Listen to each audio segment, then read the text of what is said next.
Hi, how's it going my fellow netdeckers? I'm quite sure most of you have seen the new trailer for Jarvan 4.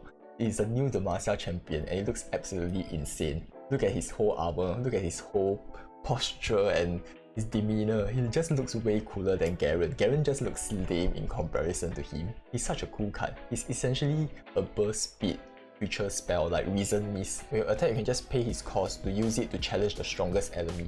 And he has barrier as well, so this is very useful here. You can use it to destroy the strongest enemy and at the same time allowing your creatures to attack your opponent's nexus or make better trades, because since you are challenging the strongest enemy, your opponent can no longer use the strongest enemy to out-trade your weaker creatures here. If you look at the other cards that is being released, they are all elites, so this kind of gives me hope that elite demacia decks might be viable, they might be competitive in the meta. So what I did was create an elite demacia deck in preparation of the release of Jarvan 4. This allows me to swap these new cards into the deck and allow me to start playing immediately. So we're going to do some theory crafting here and create a perfect elite demacia deck for Jarvan 4 and all of these new support cards. Okay, this is the demacia elite deck that I've created. It's like your typical mid-range deck where you're playing creatures on curve. These creatures are very strong stats wise and you're applying a lot of buff on these creatures to allow them to make positive trades every single time during combat. And these positive trades results in greater board advantage that can be converted into higher amounts of damage dealt to your opponent's nexus.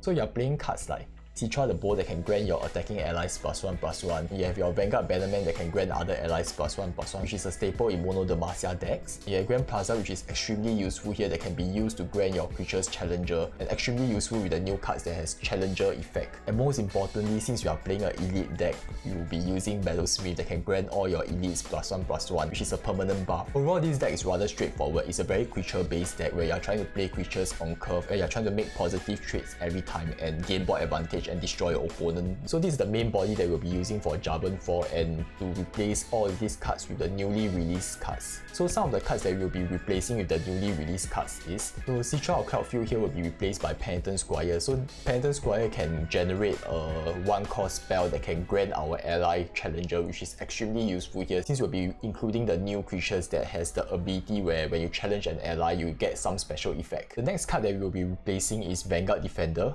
We'll be replacing it with Honored Lord. And the next card that we'll be replacing is Relentless Pursuit. We'll be including Golden Aegis instead of Relentless Pursuit here, since Golden Aegis seems to be a better option here. Might be a better option because you are able to grant one of your allies barrier and at the same time rally. And as for Galen Rider, we'll be replacing Silverwing Vanguard with Galen Rider.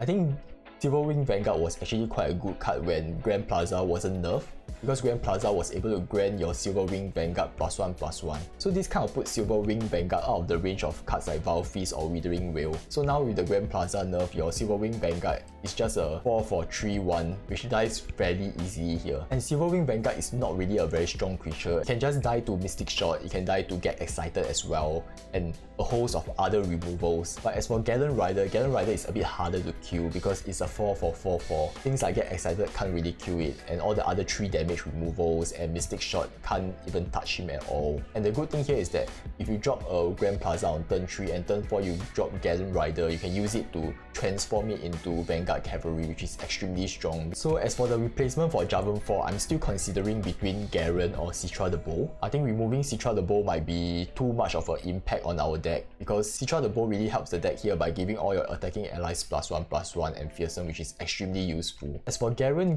might not be that useful. It doesn't really provide immediate impact upon playing it. So as for King Jarvan 3, I'm going to replace For the Fallen with King Jarvan 3, because For the Fallen is not really a very good card here. Even though it allows you to summon a bunch of Dauntless Vanguard for a very cheap cost, it doesn't really do much for us actually. It's just a bunch of Vanguards, and 3 for 3/3 it might be useful to use as charm blockers, but I'm not quite sure offensively does it really provide any kind of impact at all. And I think with King Jarvan 3 it might be better. You can use it to draw Jarvan 4, and if we have Jarvan 4 on the battlefield, we can use it to grant all our allies Challenger and Scout. All in all, these are the changes that I'm going to make once the new cards are released, and I hope you guys enjoy the gameplay. And if you are interested in this deck, you can find the deck code in the description below. Okay, this is quite interesting.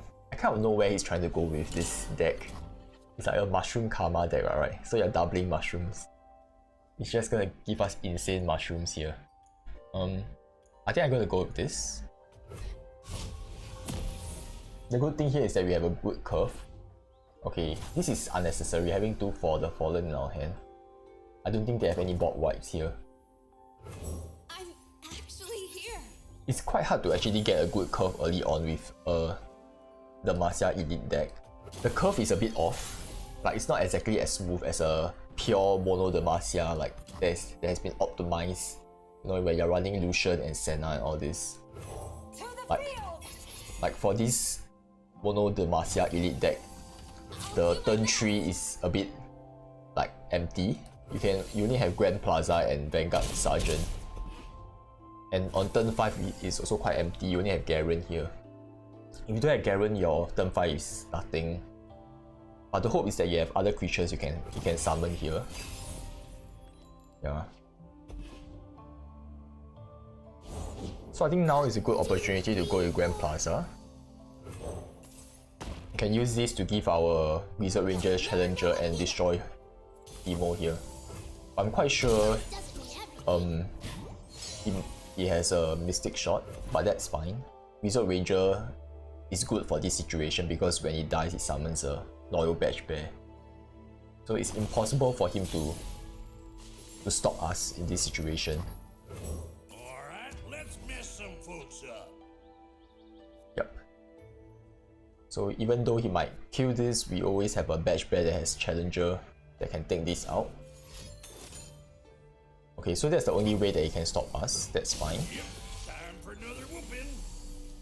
Let's attack here.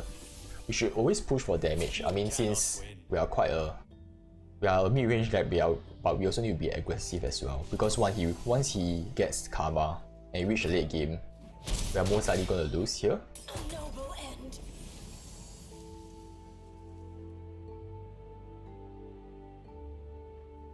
How many? When you summon an elite, for each ally that died this round, summon a Vanguard Sergeant. One of them died, right? That's not too bad. I think if need be, we can go with Sharp Side here. First step's the hardest. Okay. So we can go with Vanguard Sergeant. A Demacian soldier is worth 10 foes. Swiftly. They'll never know what hit him. I think minimally we need to do something about this. Act when you're yapping. I suppose at least we can delay it by, I don't know. Vandal Scout never.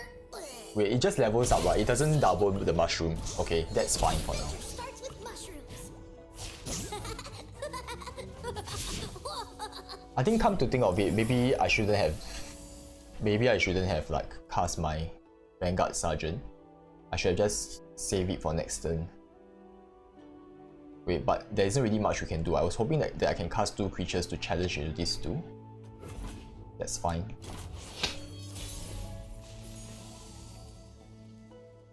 Okay, I think this is the perfect opportunity. We can force him to react to us instead. So we need 3 mana here. Let's go with this. I suppose.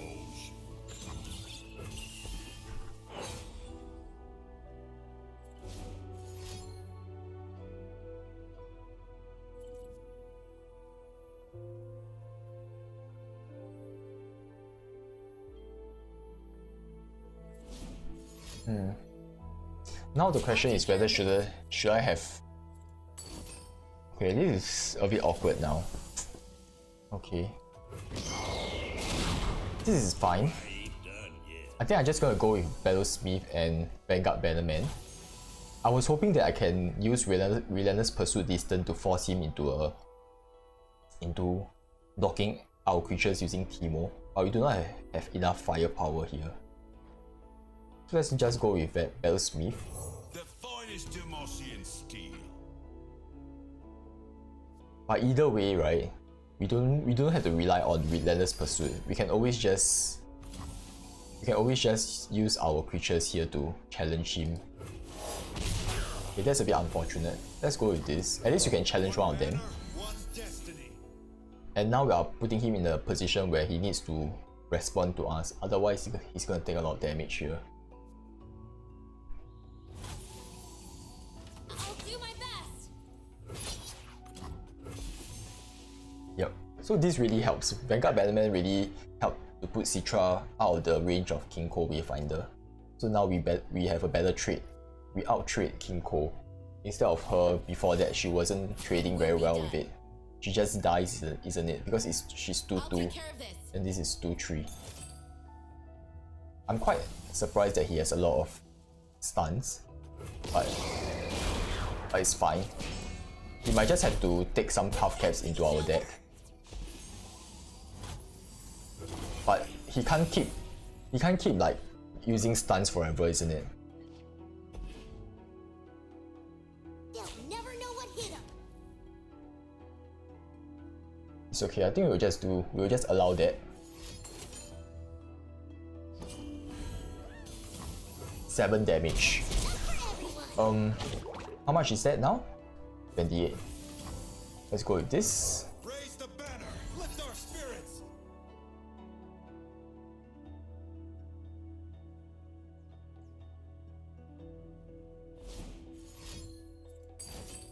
Okay, he's trying to shock away my cards here, but it's fine. He's just helping us here, you know, you realize that? You can just go Relentless Pursuit. He gives us 2 creatures with Challenger to destroy his Teemo. Like what the heck? We need to tank him. He cannot respond to us at all now already. He's 1 mana, what can he do?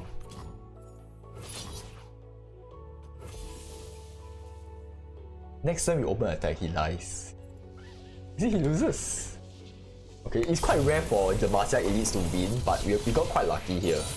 I mean, this is not really a meta deck, alright? We are facing a very weird deck.